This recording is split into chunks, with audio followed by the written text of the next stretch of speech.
Isang araw ako'y nadalaw sa bahay tambakan.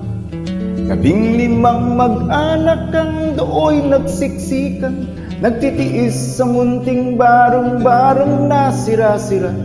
Habang doon sa isang mansyon, halos walang nakatira.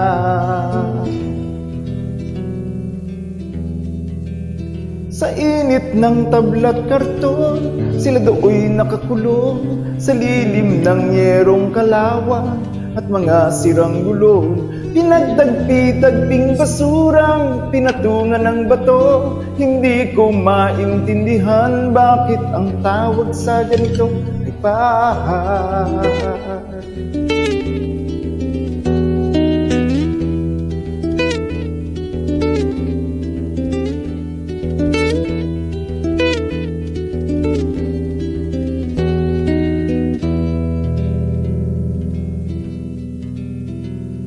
Sinulat ko ang nakita ng aking mga mata, ang kanilang kalagayan ginawan ko ng kanta.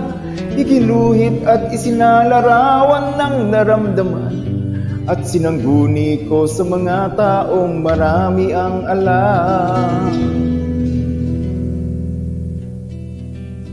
Isang bantog na senador ang unang nilapitan ko, at dalubhasang propesor ng malaking kolehiyo. Ang pinagpala sa mundo, ang dyaryo at ang pulpito, lahat sila'y nagkasundo na ang tawag sa ganito ay bahay.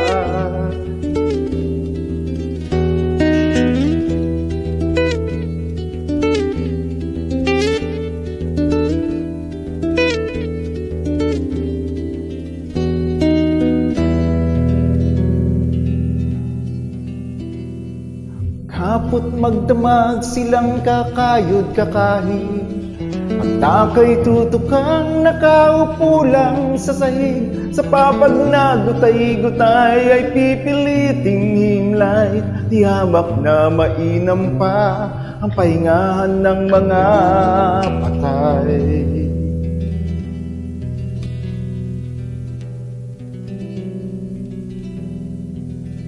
Baka naman isang araw kayo doon ay maligaw, mahipon nyo at marinig at maamoy at matanaw. Hindi ako nangungutya, kayo na rin nang magpasya. Sa palagay ninyo kaya ito sa mata ng may likha ay bahay.